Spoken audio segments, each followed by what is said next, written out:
ಕಲಬುರಗಿ ಜಿಲ್ಲೆಯ ಯಡ್ರಾಮಿ ತಾಲೂಕಿನ ವಸ್ತಾರಿ ಗ್ರಾಮದ ಸರ್ಕಾರಿ ಪ್ರೌಢಶಾಲೆಯಲ್ಲಿ ಕಾಂಪೌಂಡ್ ಇಲ್ಲದೆ ಶಾಲಾ ಆವರಣಕ್ಕೆ ಬರಲು ಸರಿಯಾದ ದಾರಿಯೂ ಇಲ್ಲದೆ ಮಕ್ಕಳು ಶಿಕ್ಷಕ ವೃಂದ ತೊಂದರೆ ಅನುಭವಿಸುತ್ತಾ ಇದ್ದಾರೆ.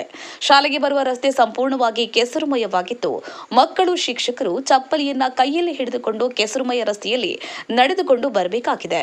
ಕಲಬುರಗಿ ಜಿಲ್ಲೆಯ ಯಡ್ರಾಮಿ ತಾಲೂಕಿನ ವಸ್ತಾರಿ ಗ್ರಾಮದಲ್ಲಿ ಈಗ ಹೊಸ ಶಾಲೆ ನಿರ್ಮಾಣಗೊಂಡಿದ್ದು, ಆದರೆ ಅದಕ್ಕೆ ಹೋಗಲು ಬರಲು ರಸ್ತೆ ಇಲ್ಲ ಮತ್ತು ನಮ್ಮ ಶಾಲಾ ಆವರಣದಲ್ಲಿ ಮೇನ್ ಲೈನ್ ಹಾದು ಹೋಗಿದೆ ಮತ್ತು ನಮ್ಮ ಶಾಲಾ ಆವರಣದಲ್ಲಿ ಮನೆಗಳನ್ನು ಕಟ್ಟಿಕೊಳ್ಳುತ್ತಿದ್ದಾರೆ ಮತ್ತು ಕಾಂಪೌಂಡ್ ಇಲ್ಲ, ಗಿಡಗಳಿಗೆ ರಕ್ಷಣೆ ಇಲ್ಲ. ದಯವಿಟ್ಟು ರಸ್ತೆಯನ್ನು ಮಾಡಿಕೊಡಬೇಕು ಮತ್ತು ಕಾಂಪೌಂಡನ್ನು ಕಟ್ಟಿಕೊಡಬೇಕು ಮತ್ತು ಮೇನ್ ಲೈನನ್ನು ತೆಗೆಸಬೇಕಾಗಿ ತಮ್ಮಲ್ಲಿ ವಿನಂತಿಗಳು. ನನ್ನ ಹೆಸರು ಸುಷ್ಮಿತಾ. ನಾನು 10ನೇ ತರಗತಿ ಸರ್ಕಾರಿ ಪ್ರೌಢಶಾಲೆ ವಸ್ತಾರಿಯಲ್ಲಿ ಓದುತ್ತಿದ್ದೇನೆ. ಜಿಲ್ಲೆಯ ಯಡ್ರಾಮಿ ತಾಲೂಕಿನ ವಸ್ತಾರಿ ಗ್ರಾಮದಲ್ಲಿ ಹೊಸ ಕಟ್ಟಡ ನಿರ್ಮಾಣಗೊಂಡಿದ್ದಾರೆ. ಆದರೆ ಮಳೆ ಬಂದಾಗ ನಮ್ಗೆ ಹೋಗಲು ಬರಲು ತುಂಬ ತೊಂದರೆ ಆಗ್ತಾ ಇದೆ. ಅಷ್ಟು ಕೆಸರು ಆಗ್ಲಕತ್ತವ. ಕಾಲನ್ ಚಪ್ಪಲಿ ಕೈಯಾಗ ಹಿಡ್ಕೊಂಡು ತಿರುಗಾಡೋ ಪರಿಸ್ಥಿತಿ ಬಂದದ. ನಮ್ಗೆ ಕಷ್ಟಪಟ್ಟು ಗಿಡಗಳು ಹಚ್ಚಿವಿ, ಆದ್ರೆ ನಮ್ಗೆ ಗಿಡಗಳಿಗೆ ರಕ್ಷಣೆ ಇಲ್ಲ, ಕಂಪೌಂಡ್ ಇಲ್ಲ. ಮತ್ತು ನಮ್ಮ ಆಟ ಆಡೋ ಮೈದಾನದಲ್ಲಿ ಲೈಟ್ ಕೊಂಬ ಹಾದು ಹೋಗ್ಯದ. ನಮ್ಮ ಸೋರು ಟೀಚರ್ ನಮ್ಮ ಆಟ ಆಡಲು ಹೊರಗೆ ಬಿಡ್ತಾ ಇಲ್ಲ. ದಯವಿಟ್ಟು ನಮ್ಗೆ ಆಟ ಆಡೋ ಮೈದಾನದಲ್ಲಿ ಅದು ತೆಗಿಸ್ಬೇಕು ವಯರ, ಮತ್ತು ನಮ್ಗೆ ಕಂಪೌಂಡ್ ಮಾಡಿಕೊಡ್ಬೇಕು, ಮತ್ತು ನಮ್ಗೆ ಹೋಗಲು ಬರಲು ರಸ್ತೆ ಮಾಡಿಕೊಡ್ಬೇಕು ಎಂದು ತಮ್ಮಲ್ಲಿ ವಿನಂತಿಕೊಳ್ಳುತ್ತೇನೆ. ನನ್ನ ಹೆಸರು ಸುಮಂಗಲ. ಸರ್ಕಾರಿ ಪ್ರೌಢಶಾಲೆ ವಸ್ತಾರಿ ಶಾಲೆಯಲ್ಲಿ ಓದುತ್ತಿದ್ದೇನೆ, 10ನೇ ತರಗತಿ. ಶಾಲೆಯಲ್ಲಿ ಸುಮಾರು ವರ್ಷಗಳಿಂದ ಎಸ್ಡಿಎಂಸಿ ಇಲ್ಲ, ಮಕ್ಕಳ ಸಮಸ್ಯೆಗೆ ಸ್ಪಂದಿಸುವವರು ಯಾರೂ ಇಲ್ಲ, ರಸ್ತೆ ಸರಿ ಇಲ್ಲದೆ ಮಕ್ಕಳು ಜಾರಿ ಬೀಳುವ ಘಟನೆಗಳು ನಡೆದಿದೆ. ಇದೇ ಕಾರಣದಿಂದಲೇ ಕೆಲವು ಮಕ್ಕಳು ಶಾಲೆಗೆ ಗೈರು ಹಾಜರಾಗ್ತಾ ಇದ್ದಾರೆ. ಇದರಿಂದ ಮಕ್ಕಳ ವಿದ್ಯಾಭ್ಯಾಸಕ್ಕೂ ಅಡ್ಡಿಯಾಗ್ತಾ ಇದೆ.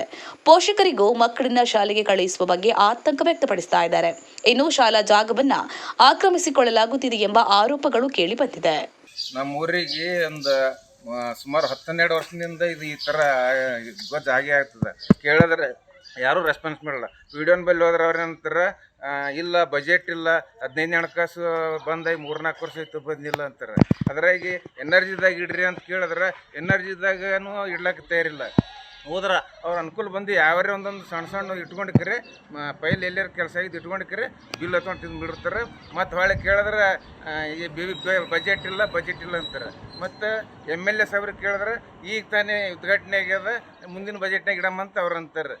ಬರೀ ಇದೇ ಪರಿಸ್ಥಿತಿ ಆಗಿ ಹೊಂಟದ್ರಿ. ಚರಂಡಿ ಆ್ಯಕ್ಚುಲಿ ಒಂದು ಊರಿಗೆ ಮುಖ್ಯವಾಗಿತ್ತಂದ್ರೆ ಚರಂಡಿ ಗ್ರಾಮ ಪಂಚಾಯತಿಗೆ ಪ್ರತಿ ಸಾರಿ ಹೇಳ್ತೀನಿ, ಒಂದು 500-600 ಮೀಟ್ರ್ 500-600 ಮೀಟ್ರ್ 4-5 ಹಂತವಾಗಿ ಇಡ್ರಿ ಅಂತ ಕೇಳಿದ್ರೆ ಅದ್ರ ರೆಸ್ಪಾನ್ಸೇ ಮಾಡಲ್ಲ. ಕೇಳಿದ್ರೆ ಗ್ರಾಮ ಪಂಚಾಯತ್ ಮೆಂಬರ್ ಏನಂತಾರೆ, ಅದು ಚರಂಡಿ ಏನು ಒಂದು ಸ್ವಲ್ಪ ಮಾಡಿದ್ರೆ ಆಗದ ಆಜು ಬಾಜುದವ್ರ ಮನೆಯವರು ಕೇಳ್ತಾರನು ಅಲ್ಲಿ ನಿಂತು ಮಾಡಬಾ ಅಂತ ಹಿಂಗೆ ಬರೀ ಉಡಾಪಿ ಉತ್ತರ ಕೊಡ್ಕೊತ ಹೋಗಿಬಿಡ್ತಾರೆ ರೀ. ಯಾರು ಮುಂದೆ ನಿಂತು ಏನು ಮಾಡೋಕ್ಕೆ ತಯಾರಿಲ್ಲ ರೀ.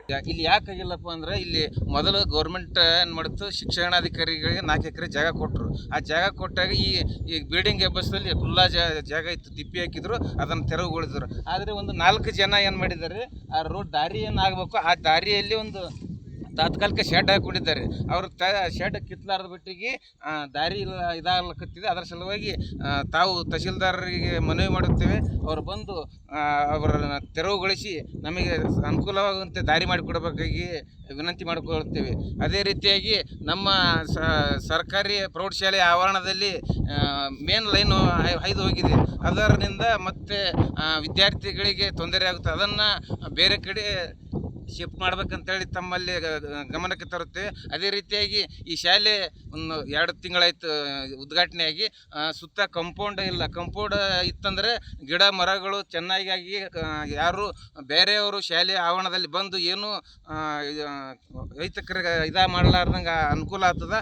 ಆದ ಕಾರಣ ತಾವು ಕಂಪೌಂಡ್ ಮಾಡಿಕೊಡಬೇಕಾಗಿ ತಮ್ಮಲ್ಲಿ ವಿನಂತಿ ಮಾಡಿಕೊಳ್ತೇವೆ. ಆದ ಕಾರಣ ಈ ತಹಶೀಲ್ದಾರ್ಗಳು, ಶಿಕ್ಷಣಾಧಿಕಾರಿಗಳು ಮತ್ತು ಹೆಡ್ ಮಾಸ್ಟರು, PDOಗಳು ಎಲ್ಲರೂ ಸೇರಿಸಿ ಅದನ್ನು ತೆರವು ಮಾಡಿಸಿ ರಸ್ತೆ ಮಾಡಿಕೊಡಬೇಕಾಗಿ ತಮ್ಮಲ್ಲಿ ವಿನಂತಿ ಮಾಡಿಕೊಳ್ತೀವಿ. SDMC ರಚನೆಯಾಗಿ ಒಂದು 7-8 ವರ್ಷದ ಹಿಂದೆ ಒಂದು ಸಾರಿ ರಚನೆ ಐತ್ರಿ. ಅದಾದಗಳೇ ಅದನ್ನು ರದ್ದೈತಿ. ಯಾಕಂದರೆ ಆ ಹುಡುಗ 10ನೇ ತರಗತಿ ಪಾಸಾಗಿ ಹೋದಗಳೇ ಮತ್ತೆ ರಚನೆ ಆಗಬೇಕು. ಯಾಕಂದ್ರೆ ಆ ಹುಡುಗರ ಪಾಲಕಿ ಇಲ್ಲಾದ ಬಟ್ಟಿಗೆ ಮತ್ತೆ ರಚನೆ ಆಗಬೇಕು.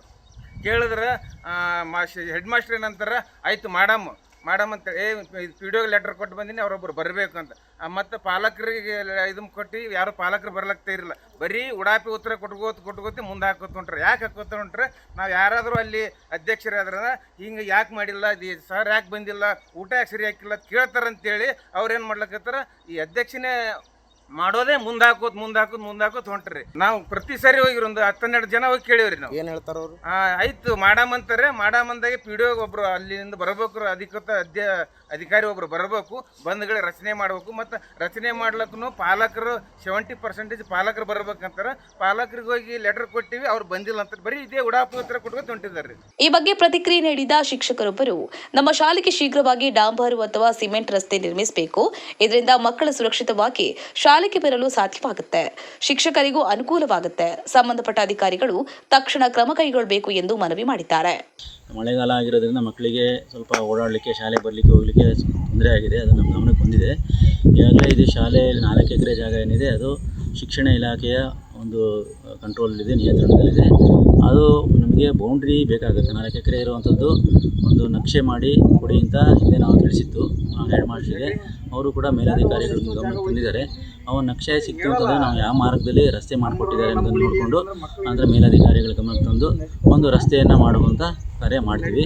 ಈಗಾಗಲೇ ಮಕ್ಕಳಿಗೆ ತೊಂದರೆ ಆಗ್ತಾ ಇರೋದ್ರೆ ಮಳೆ ಬಂದು ತಾತ್ಕಾಲಿಕವಾಗಿ ನಮಗೆ ಮಾಡಿ ಅಂತ ಹೇಳಿ ನಮಗೆ ಮೇಲಧಿಕಾರಿಗಳು ನಿರ್ದೇಶನ ಕೊಟ್ಟಿದ್ದಕ್ಕೆ ನಾನು ಇವತ್ತು ಇಲ್ಲಿ ವಿಸಿಟ್ ಬಂದಿದ್ದೀನಿ. ವಿದ್ಯಾರ್ಥಿಗಳು ಎಷ್ಟೊಂದು ಪರದಾಡಿದ್ರೂ ಸಂಬಂಧಪಟ್ಟ ಡಿಡಿಪಿಐ ಬಿಇಒ ಅವರು ಯಾರೂ ಕೂಡ ಈವರೆಗೆ ಶಾಲೆಗೆ ಭೇಟಿ ನೀಡಿಲ್ಲ.